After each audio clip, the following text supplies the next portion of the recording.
बढ़ते हैं आगे, जहां शिक्षक संघों ने नई शिक्षक नियुक्ति नियमावली का विरोध किया है। सभी शिक्षक संघों ने एक साथ आंदोलन का ऐलान किया है। शिक्षक संघ का कहना है कि राज्यकर्मी बनने और नियमित वेतनमान के नाम पर छलावा किया गया है। नई नियमावली से पूर्व से कार्यरत शिक्षकों को कोई लाभ ही नहीं होगा। साथ ही ये भी कहा गया है कि पूर्व के शिक्षकों को औकात दिखाने के लिए नई नियमावली बनाई गई है। चुनावी घोषणा पत्र के नाम पर महागठबंधन ने झुंझुना थमा दिया।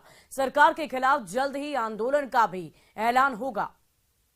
अलावा है सारे लोग बीटेट सीटेट टेस्टेड एग्जाम देके बहाल हुए हैं। मैक्सिमम लोग आपके जो नियोजित शिक्षक हैं, यही एग्जाम पास करने के बाद राष्ट्रीय स्तर पे या अन्य राज्यों में असिस्टेंट टीचर बना के फुल स्केल दिया जाता है। और आप यहाँ पे भांति भांति का नया नया ये प्रोपेगेंडा खेल रहे हैं। आप एकदम खेल कर गए हम लोगों के साथ, वाहवाही भी लूट लिए। ये नहीं चलेगा। हम लोग पुरजोर विरोध करते हैं इसका, और सारे शिक्षक संगठन मिलके समन्वय समिति बना के इसका विरोध करेंगे। सड़क से लेके सदन से लेके न्यायालय तक की लड़ाई लड़ेंगे, और हम लोग छोड़ने वाले में से। और आज जब ये उप मुख्यमंत्री की कुर्सी पे बैठ गए हैं तो कहते हैं कि अब आयोग के द्वारा परीक्षा लीजिए, तब जाकर के आपको जो है राज्यकर्मी का दर्जा मिलेगा। यह शिक्षकों के साथ छलावा है, धोखा है, और इस धोखा के खिलाफ बिहार के नियोजित शिक्षकों में आक्रोश भड़क चुका है। और यह आक्रोश बहुत जल्दी बिहार की सड़कों पर आंदोलन के सत्र में उमड़ेगा। और इस नई नियोजन नियमावली में स्थानांतरण की कोई बात नहीं की गई है। वह नियोजन इकाइयों को समाप्त नहीं किया गया है, बल्कि यह नियमावली केवल और केवल नए संवर्ग, एक अध्यापक संवर्ग बना दिया गया। उसकी बहाली के लिए नियमावली लाई गई है, जो बीपीएससी के माध्यम से बहाली करेगी। तो आखिर इस नियमावली से पूर्व से कार्यरत शिक्षकों को क्या लाभ मिला? न उनको इसका स्थानांतरण का लाभ मिल पाएगा, न प्रोन्नति का लाभ मिल पाएगा। क्या मिलेगा? मिलेगा यही कि वो गुलाम बनकर रह जाएंगे। पूर्व में भी ये गुलाम थे, आज भी गुलाम रहेंगे। 20 वर्षों से जो शिक्षक काम कर रहे हैं, आज जो नई बहाली होगी, नई बहाली के तहत जो आएंगे अध्यापक संवर्ग का शिक्षक, उन पर शासन करेंगे। तो ये शासन वर्ग को पैदा करने के लिए नियमावली लाई गई है। और बिहार में शिक्षक बहाली को लेकर नई नियमावली को हरी झंडी मिलने के साथ ही इस पर अब सियासत भी शुरू हो गई है। नई नियमावली को लेकर सरकार और सत्ताधारी दलों के नेता जहां अपनी पीठ थपथपा रहे हैं, वहीं बीजेपी सांसद सुशील मोदी ने शिक्षक अभ्यर्थियों को फिर से ठगने का आरोप लगाया है। जबकि जेडीयू, आरजेडी और कांग्रेस के नेताओं ने सुशील मोदी सहित विरोधी नेताओं पर इस नई नियमावली को लेकर अफवाह फैलाने का आरोप लगाया। क्या कुछ कह रहे हैं सियासी दल के नेता, सुनिए। नीतीश कुमार और तेजस्वी यादव की सरकार ने फिर से एक बार बिहार के लाखों शिक्षक अभ्यर्थियों को ठगने का काम किया है।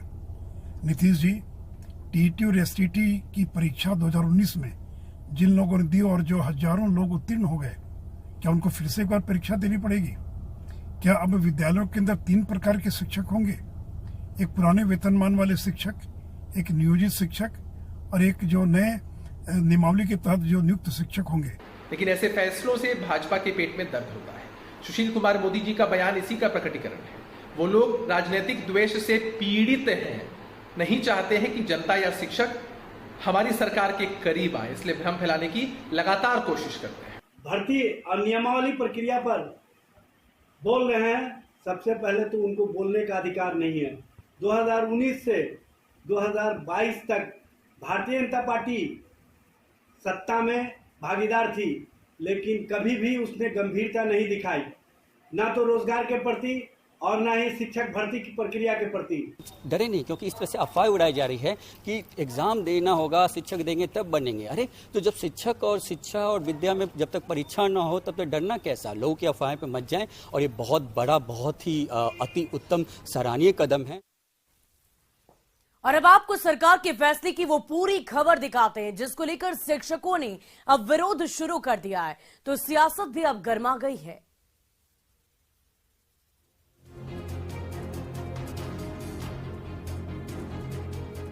बिहार शिक्षा नियमावली 2023 को नीतीश कैबिनेट से मंजूरी मिल गई है।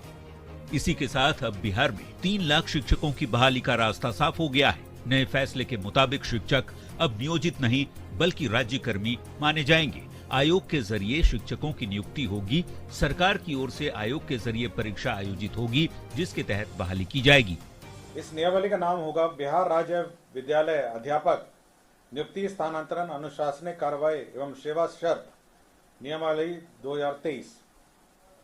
इस नियमावली के तहत अब जो भी नियुक्तियां राज्य सरकार शिक्षकों की करेगी, राज्य सरकार नियुक्ति के लिए एक अलग परीक्षा आयोग के माध्यम से लेगी। तो एक आयोग जो राज्य सरकार निर्धारित करेगी, हो सकता है बीपीएससी, हो सकता है कोई भी आयोग जो है जो निर्धारित करेगी, उसके माध्यम से राज्य सरकार परीक्षा लेगी। तो बिहार शिक्षा नियमावली को मंजूरी मिलने पर अब नियोजित नहीं शिक्षकों को राज्यकर्मी का दर्जा मिलेगा। आयोग के जरिए 3 लाख शिक्षकों की बहाली होगी। राज्य कर्मियों की तरह वेतन और भत्ते मिलेंगे। उम्र सीमा में अभ्यर्थियों को 10 साल तक की छूट मिलेगी। सभी वर्ग के अभ्यर्थियों को 3 मौका मिलेगा। आरक्षण के तहत हर विषय में 50% महिलाओं के लिए आरक्षण मिलेगा। ये राज्यकर्मी का दर्जा होगा, आकर्षक वेतनमान होगा, आकर्षक सैलरी होगी और सभी तरह की सुविधाएं होगी। जो नियोजित शिक्षक हैं वो जो नियमित शिक्षक होंगे उनको एक परीक्षा बीपीएससी के माध्यम से पास करेंगे और वो भी नियमित शिक्षक बनेंगे और आकर्षक वेतन होगा। 2.25 लाख के आसपास की अभी होगी शिक्षकों की। अब फिर जो है माध्यमिक विद्यालय में, उच्चतर माध्यमिक विद्यालय में जो 3rd ग्रेड 4th ग्रेड की बहाली होगी वो कोई 40-50 हज़ार के आसपास। जाहिर तौर पर बिहार के लाखों शिक्षक अभ्यर्थियों के साथ ही नियोजित शिक्षकों के लिए भी सरकार ने बड़ी सौगात दी है। लंबे समय से 7वें चरण की बहाली को लेकर नियोजित शिक्षक सरकार के खिलाफ हल्ला बोलते हुए कई बार प्रदर्शन किए। सरकार के इस बड़े फैसले से अब बिहार में शिक्षा की गुणवत्ता में सुधार होगा, ऐसी उम्मीद की जा सकती है।